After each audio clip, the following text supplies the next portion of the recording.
Assalamualaikum warahmatullahi wabarakatuh. Perkenalkan, nama saya Vicky Gabriela Desianti selaku pembuka dari video yang akan dipersembahkan oleh kelompok 3. Kelompok 3 sendiri terdiri dari 9 orang yang bernama Elsie Agusti Lestari dengan NPM akhir 014, lalu ada Umi Nur Aisyah dengan NPM akhir 028, lalu ada Arista Handayani dengan NPM akhir 029, lalu ada Mutia Azara dengan NPM akhir 034, lalu ada M.Ade Kurniawan dengan NPM akhir 037, selanjutnya ada Safna Zakia dengan NPM akhir 038, lalu ada saya sendiri, Vicky Gabriela Desianti dengan NPM akhir 043, lalu ada Naira Natania Maida dengan NPM akhir 016, lalu ada Lutfia Asmi dengan NPM akhir 029.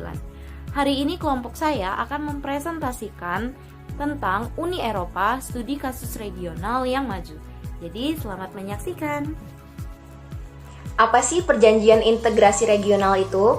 Perjanjian integrasi regional adalah kesepakatan antara sekelompok negara yang bertujuan untuk memperdalam hubungan perdagangan mereka dengan mengurangi atau menghapuskan hambatan tarif dan kuota. Beberapa perjanjian juga mencakup integrasi pasar tenaga kerja, modal, barang, dan jasa, bahkan hingga ke tingkat persatuan moneter. Sejak berakhirnya Perang Dunia Kedua, hambatan perdagangan, yaitu langkah-langkah untuk melindungi industri dan layanan dalam negeri, telah dikurangi secara bertahap jika tidak dihapuskan berdasarkan perjanjian umum. Perjanjian ini bervariasi dalam tingkat integrasi ekonomi, yaitu mulai dari yang pertama ada kawasan perdagangan bebas, yang dimana ini adalah asosiasi negara-negara yang telah sepakat untuk mengurangi atau menghapuskan tarif dan kuota internal di antara mereka. Yang kedua, ada Serikat Pabean, yang dimana ini melibatkan kawasan perdagangan bebas yang juga telah memutuskan untuk menciptakan tarif eksternal umum di sekitar para anggotanya. Yang ketiga, ada pasar bersama, yang dimana ini adalah persatuan pabean yang bergerak melampaui tarif eksternal bersama dan secara aktif mendorong pergerakan bebas modal, tenaga kerja, barang, dan jasa di dalam perbatasannya. Selanjutnya ada pasar tunggal yang berfokus pada penghapusan hambatan non-tarif lebih lanjut terhadap perdagangan seperti pos bea cukai, kemudian tarif pajak diferensial, serta standar teknis dan produk yang tidak sesuai.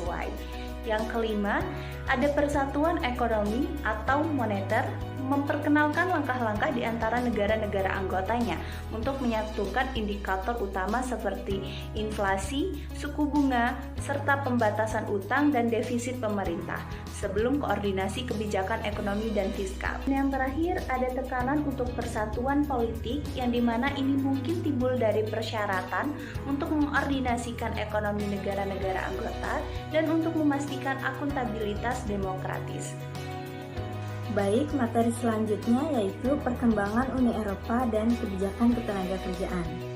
Uni Eropa berawal dari Komunitas Batubara dan Baja Eropa atau ECSC pada tahun 1951, yang kemudian berkembang menjadi Masyarakat Ekonomi Eropa atau EEC.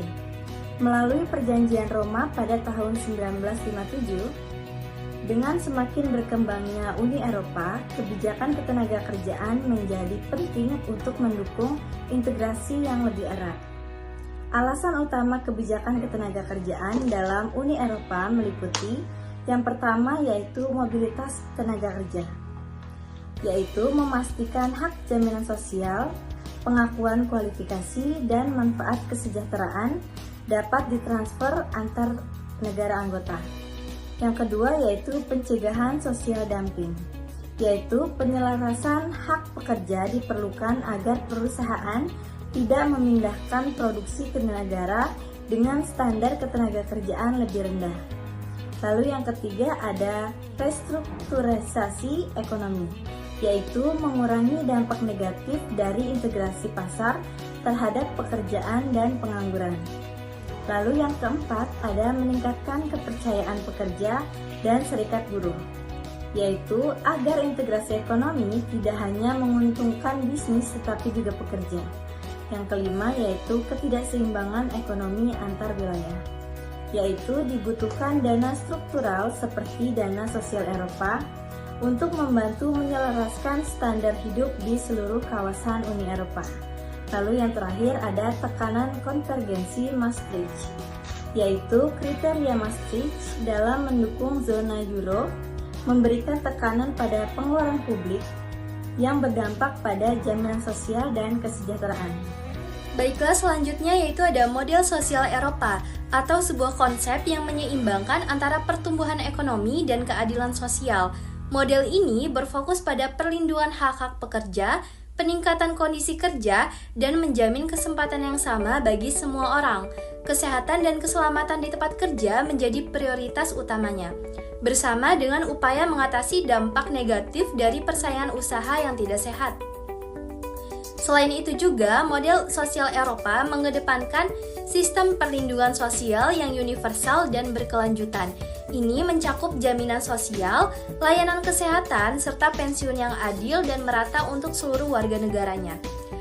Dalam hal pasar tenaga kerja, model ini mendorong terciptanya lingkungan kerja yang inklusif, dan kebijakannya yang diterapkan bertujuan meningkatkan tingkat ketenaga kerjaan, memastikan upah yang adil, dan menjamin kondisi kerja yang layak. Namun, sejak perluasan Uni Eropa ke Eropa Timur pada tahun 2004, model sosial Eropa menghadapi tantangan yang besar. Negara-negara baru ini seringkali mengadopsi pendekatan yang lebih liberal dan kurang protektif terhadap tenaga kerja, sehingga memicu ketidakseimbangan dalam penerapan model ini di seluruh Eropa. Model sosial Eropa ini tetap menjadi simbol komitmen terhadap kesejahteraan sosial meskipun menghadapi berbagai tantangan. Model ini menunjukkan bagaimana ekonomi dapat tumbuh seiring dengan terciptanya masyarakat yang lebih adil dan sejahtera. Sekarang kita masuk ke pembahasan mengenai dasar kebijakan ketenagakerjaan di Uni Eropa. Kebijakan ketenagakerjaan di Uni Eropa berkembang dari prinsip pasar internal dan 4 kebebasan, yaitu pergerakan pekerja, usaha, layanan, dan juga modal. Uni Eropa sendiri menggunakan arahan dan juga peraturan dengan 3 tahap penerapannya, yaitu ada transposisi, pelaksanaan, dan juga aplikasi. Dan sejak tahun 1990-an, Uni Eropa berganti fokusnya yang tadinya berfokus terhadap hak pekerja beralih fokus terhadap peningkatan tingkat pekerja, yang mana program ini didukung dengan sistem ketenagakerjaan Eropa dan juga Eropa 2020. Kebijakan ini juga diperkuat dan juga didukung oleh dana struktural dan program pertukaran tenaga kerja yang dapat menciptakan lingkungan dan juga pola kerja yang lebih terintegrasi di bagian Uni Eropa. Selanjutnya ada 3 momen penting dalam pengembangan kebijakan ketenagakerjaan Uni Eropa. Yang pertama, penerapan pemungutan suara mayoritas yang memenuhi syarat KMV melalui Undang-Undang Eropa Tunggal 1986. Menyederhanakan pengambilan keputusan dengan mencegah veto dari satu negara anggota terhadap kebijakan yang didukung mayoritas. Yang kedua, peningkatan dialog sosial memperkuat peran serikat pekerja dan organisasi pengusaha dalam perumusan kebijakan ketenagakerjaan, sehingga menghasilkan kebijakan yang lebih inklusif dan berkembang.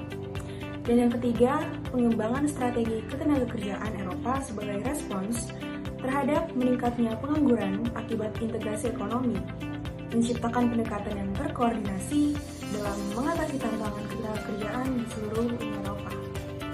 Selanjutnya saya akan menjelaskan tentang dialog sosial. Dialog sosial Uni Eropa dimulai pada tahun 1985 untuk melibatkan pengusaha dan serikat pekerja dalam perumusan kebijakan ketenagakerjaan. Perannya diperkuat melalui perjanjian Maastricht pada tahun 1991. Lalu hasilnya, beberapa kebijakan penting seperti cuti orang tua pada tahun 1995, lalu pekerjaan paruh waktu itu pada tahun 1997, dan kontrak jangka tetap itu pada tahun 1999. Lahir dari kesepakatan antara pemberi kerja dan juga serikat pekerja. Selanjutnya adalah tentang strategi ketenagakerjaan di Eropa. Strategi ketenaga kerjaan di Eropa muncul dari kekhawatiran meningkatnya pengangguran dan disintegrasikan dalam perjanjian Amsterdam. Untuk mempromosikan tingkat ketenaga kerjaan yang tinggi, sistem ini berkembang melalui program reformasi nasional, yaitu setelah pengenalan euro yang membatasi kebijakan moneter dan fiskal, menjadikan fleksibilitas pasar ketenaga kerjaan sebagai kunci akan daya saing. Selanjutnya akan dijelaskan oleh teman saya, yaitu Naira. Selanjutnya ada munculnya hukum lunak dan metode koordinasi yang terbuka. Kebijakan ketenaga kerjaan Uni Eropa terdiri dari hukum keras yang mengikat dan hukum lunak yang berbasis pemantauan serta konsensus. Seiring waktu, hukum lunak menjadi lebih dominan melalui metode koordinasi terbuka atau OMC, seperti dalam kebijakan flexicurity yang menggabungkan fleksibilitas dan keamanan kerja. Kemudian ada teori tentang konvergensi praktik SDM di seluruh UE. Teori isomorfisme membantu memahami tekanan kebijakan ketenaga kerjaan UE terhadap negara anggota. Isomorfisme koersif terjadi melalui hukum keras seperti peraturan dan putusan pengadilan Eropa, meskipun implementasinya bervariasi di tiap negara. Sedangkan isomorfisme mimetik muncul saat negara meniru kebijakan sukses melalui perbandingan dan tinjauan sejawat. Selanjutnya, tantangan masa depan bagi kebijakan ketenagakerjaan Uni Eropa. Perluasan Uni Eropa sejak 2004 dengan masuknya negara-negara Eropa Tengah dan Timur memperburuk ketimpangan ekonomi dan ketenagakerjaan dibandingkan Uni Eropa pada abad ke-15.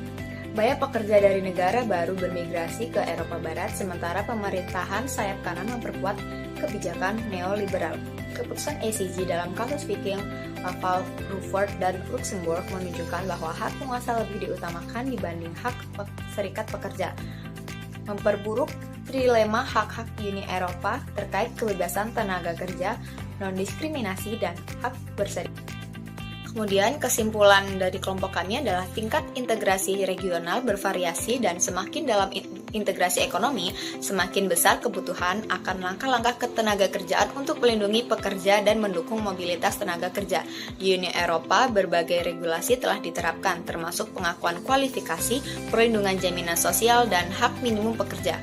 Seiring bertambahnya anggota dan pergeseran ke arah kebijakan neoliberal, hukum lunak seperti dialog sosial dan OMC semakin berkembang berdampingan dengan hukum keras. Meskipun pengusaha dan serikat pekerja berperan dalam kebijakan ketenaga kerjaan, serikat pekerja semakin khawatir dengan bias terhadap pengusaha dalam beberapa putusan ECG.